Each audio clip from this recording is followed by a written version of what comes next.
The RBA decision to cut rates today was no real surprise. In fact, the markets had already factored a decrease in. The RBA governor last week in a speech called the end of the resources boom.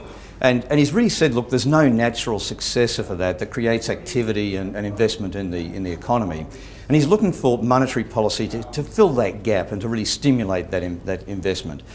The other thing he said is that the outlook for inflation leaves a fair bit of room really for further rate decreases. So no surprise that we've seen what we've seen today. I expect the banks to pass on the interest rate cut. When rates went down last in April, 92% of the 200 lenders on our database passed on the cut, and the majority were passing on more or less the full 0.25 or very close to it.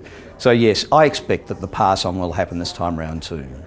The rate cut's a nice little plus for mortgage holders. When you look at the average mortgage, $300,000 over 25 years, this rate cut means more or less $46 per month. We always say to people though that before you actually do that, think about it and say, look, can I afford to continue my repayments where they were? And you've been doing it now for the last year, can I keep doing that? And chances are you can. And if you do that, if you keep your repayments where they've been, you can actually save yourself $30,000 over the term of the loan and a year off it. And that's a nice big saving for the future. The rate cut, unfortunately, will also be passed on to savers.